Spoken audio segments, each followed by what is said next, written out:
L'objet, c'est de faire voir à toute la population, à tout le monde que on peut être pour le Lyon-Turin et que les gens qui sont pour le Lyon-Turin, c'est sur la base de la tribune, sont transpartisans. C'est-à-dire que vous aviez à la fois l'ensemble des partis politiques, l'ensemble des élus, et vous l'avez vu, il y avait beaucoup d'élus qui étaient présents, qu'il y avait aussi les organisations syndicales de salariés, la Fédération nationale des usagers des transports, les partis politiques. Donc je trouve que vraiment ça fait voir qu'il y a un ensemble de gens, d'élus, de représentants du peuple qui sont pour cette liaison transalpine. Je rappelle qu'il n'y a pas que le tunnel de Modane. On est vraiment sur une liaison qui se cadre dans le cadre des réseaux de transport européens au niveau ferroviaire et que nous en avons impérativement besoin et que nous sommes favorables. Nous, notre rôle, c'est de lutter contre la désinformation qui instrumentalise les peurs chez nos concitoyens pour mettre le doute dans leur esprit. Ça, ce ne sont pas des outils politiques qui sont acceptables.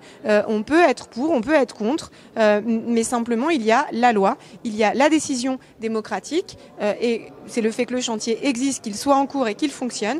Et nous devons faire respecter ces engagements et évidemment expliquer à nos concitoyens que nous sommes des élus responsables et que nous ne laisserons pas faire évidemment un chantier qui aurait des impacts négatifs absolus pour le territoire. Ce qui nous gêne un peu, c'est qu'en fait tous ces élus ont des pouvoirs de sortir les camions de la route. Et puis depuis 2002, ils ont dit on va tout faire pour sortir les camions de la route.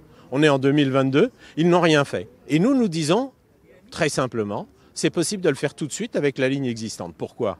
Parce que cette ligne, dans les années 2000, eh bien, il circulait une centaine de trains entre la France et l'Italie, plus des trains de voyageurs. Et ces trains transportaient des marchandises. Aujourd'hui, il en circule moins de 30. Et alors on dit, c'est très simple.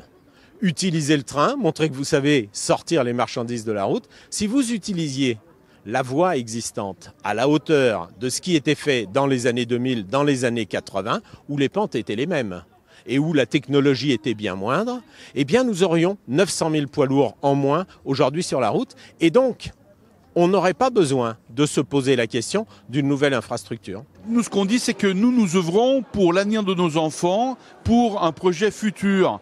C'est vrai qu'il y a une ligne historique qui existe, mais la ligne a été construite il y a 150 ans et aujourd'hui cette ligne-là ne permet pas d'absorber l'ambition que nous avons pour le transfert modal. Donc c'est de mettre en fait des camions sur les trains. Donc et ça, pour cette ambition-là, il nous faut une nouvelle infrastructure ferroviaire et cette nouvelle infrastructure ferroviaire passe par le Lyon-Turin. Voilà. Le Parti communiste n'a jamais évacué un quelconque débat, mais comme je le dis, il nous faut des faits précis. Sur la question de l'eau, c'est un sujet à ne pas évacuer comme ça, mais on doit l'aborder avec là aussi des faits précis et nous faisons confiance, nous, aux salariés qui travaillent sous le tunnel et qui font remonter justement le fait qu'il n'y a pas d'atteinte à la nappe phréatique comme il n'y a pas d'atteinte à la pollution de l'eau. Donc c'est remis de manière régulière aux institutions locales, politiques. Donc la transparence doit être faite là-dessus. Nous allons évidemment faire circuler cette tribune au-delà du département.